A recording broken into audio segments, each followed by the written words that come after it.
dalam kitab bahawa karamah menyebut bai'ah ialah perjanjian antara pemimpin dengan rakyat untuk taat seorang rakyat yang memberi bai'ah sebenarnya berjanji kepada pemimpinnya untuk menyerahkan pendapat kepada pemimpinnya dalam urusan dirinya sendiri dan urusan orang Islam. Maksudnya bai'ah ni satu perjanjian yang sebenarnya berlaku di zaman Nabi SAW. Ialah pemimpin Islam menyuruh orang yang beragama Islam ataupun orang yang tidak beragama Islam mentaati apa yang ditetapkan oleh Nabi SAW. Orang Yahudi duduk Madinah, janji tak dengan Nabi? Janji. Tapi akhir sekali mereka khianati Nabi. Betul tak? Akhir sekali Nabi berambat dia keluar daripada Madinah Al-Munawwarah. Jadi sebab itu benda yang diajar oleh Nabi SAW, memang sepatutnya rakyat melakukan perjanjian dengan pemimpin Islam selagi mana perjanjian itu tidak bercanggah dengan Al-Quran dan Sunnah Nabi SAW. Nampak? Berjanji yang betul lah. Jangan janji tipu. Kata tol tak naik, naik juga, tipu lah. Nampak? Jadi biar janji yang betul. Takkan naik. Kami takkan naik selepas PRU, tapi kami naik selepas Hari Raya. Nampak? Jadi ini berjanji tapi menipu. Di dalam kitab Jami' Al-Ahkam Fiqhiyah menyebut apabila pemimpin sudah dilantik, maka wajib ke atas semua orang memberi bai'ah kepada pemimpin tersebut atas dasar dengan taat serta menegakkan kitab Allah dan sunnah Rasul SAW. Mesti taat. Macam mana nak janji hari ni? Quran dan sunnah pun tak dapat apa? Nampaklah. Quran dan sunnah pun tak dapat apa. Macam mana nak buat perjanjian? Sebab perjanjian ini perlulah berteraskan kesemuanya melalui Al-Quran dan As-Sunnah Nabi SAW. Dalam kitab Al-Mafham menyebut bai'ah ini dinamakan dengan bai'ah pemimpin, bai'atul amri.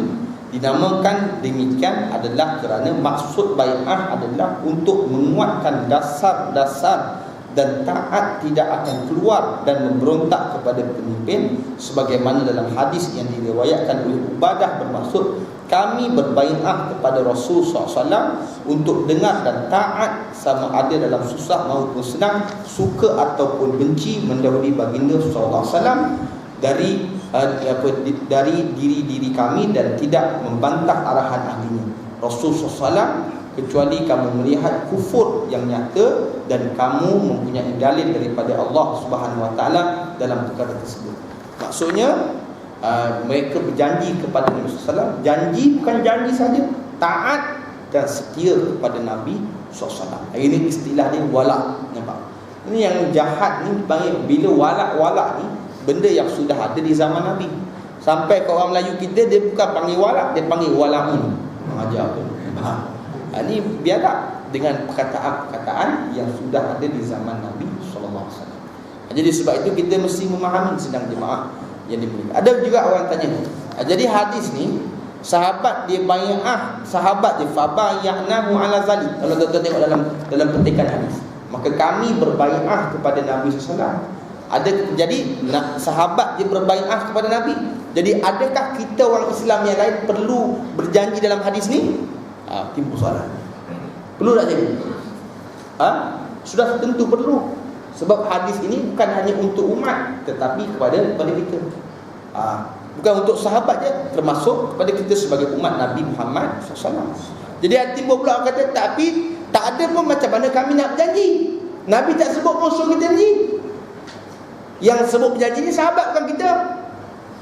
Sama juga semayang. Nabi ada suruh kita semayang? Ada Nabi datang sini jumpa Imam Sulaiman, semayang ada? Tak ada. Maksudnya tak ada. Habis tak payah semayang lah. Boleh macam tu? Maka kita diarah semayang melalui sahabat, tabi'in, tabi'in, para ulama, dan sehingga ini kita sampaikan. Nampak? Maka apa yang disebut oleh Nabi SAW, berjanji itu ialah bukan semata-mata dengan sahabat, tetapi termasuklah kepada kita umat Nabi Muhammad SAW. Biar faham hadis ni Kalau tak faham nanti jadi mak awam pula. Wallahu a'lam. Mak awam tak faham. Bertanding atas apa pertandingan tak faham. Ni biar faham. Ada soalan? Tuan-tuan.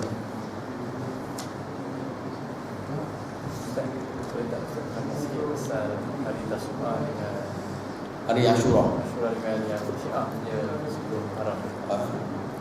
Sidang jemaah yang dimuliakan oleh Allah Subhanahu wa taala, insya-Allah besok kita akan berpuasa pada hari ke-9 dan ke-10. Jadi Nabi sallallahu alaihi wasallam Nabi hanya berpuasa pada 10, yakni Nabi berpuasa pada Ashura sahaja. Itu Nabi. Bila sahabat mengadu kepada Nabi SAW, ya Rasulullah, golongan musyrikin dan Yahudi turut berpuasa. Maka Nabi kata, khilaful Yahud, maka bersalahanlah kamu dengan Yahud.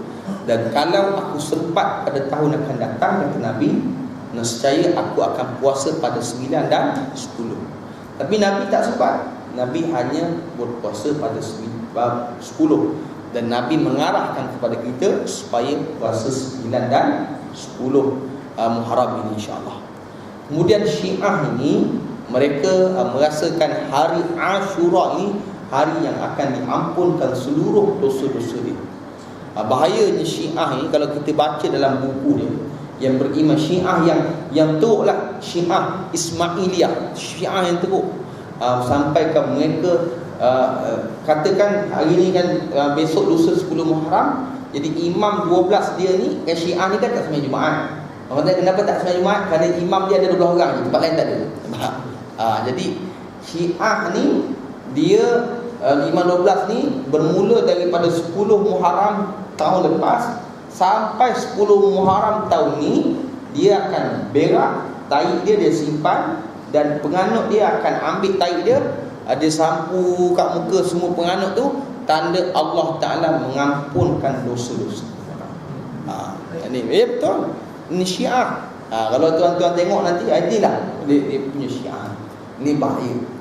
Kemudian sidang jemaah yang dimuliakan oleh Allah Ta'ala, dia akan mandi darah hari itu, ataupun dia minum darah.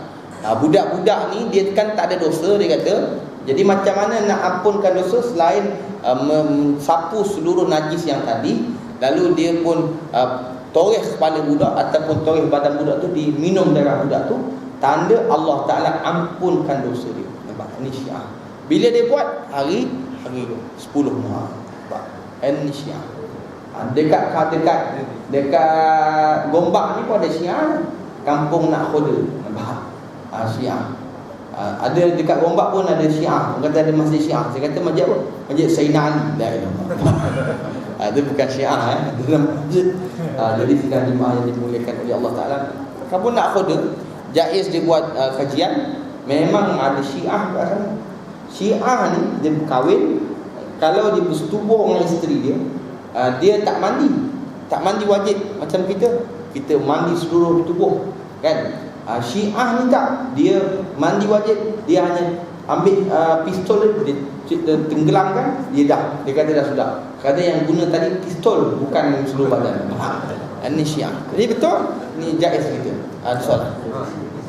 Pasal yang kasih nak tahu kan, pasal Syiah ni, boleh pernah dengar ni kita cakap pasal sahabat Bilal ditanam dekat tempat ni, tempat Syiah. Tak mana kan? Sidang jemaah yang dimuliakan oleh Allah Subhanahu wa taala, dia bukan kira bumi di tempat Syiah ataupun tidak Syiah. Kadang-kadang orang yang pandai-pandai mengambil nama, macam orang Syiah, dia ambil nama Sayyidina Ali. Sayyidina Ali Syiah ke? Tak. Tapi kenapa mereka mengagung-agungkan Syiah? Macam kita tengok makam Sayyidina Hasan dengan Sayyidina Husain yang berada di Kairah, kan? Siapa yang pegang masjid itu? Syiah, kan? Adakah Sayyidina Hasan dengan Husain Syiah? Tidak. Tapi siapa yang pegang masjid itu? Syiah. Itu kena faham. Yang kita kata dia ke bumi di sebelah makam Syiah, maka dia Syiah. Dia tidak. Nampak? Jadi sebab itu sidang jemaah yang dimuliakan oleh Allah Subhanahu wa taala, kita tengok pembawakan ni. pembawakan dia. Sebab tu Syiah ini, sidang jemaah yang dimuliakan oleh Allah Subhanahu Wa Taala, ada Syiah yang dia hanya berpendapat dengan pandangan yang lain daripada Ahlus Sunnah. Dalam Ahlus Sunnah, kita mesti meletakkan Abu Bakar yang paling tinggi, Umar yang kedua, Osman yang ketiga, Ali yang keempat.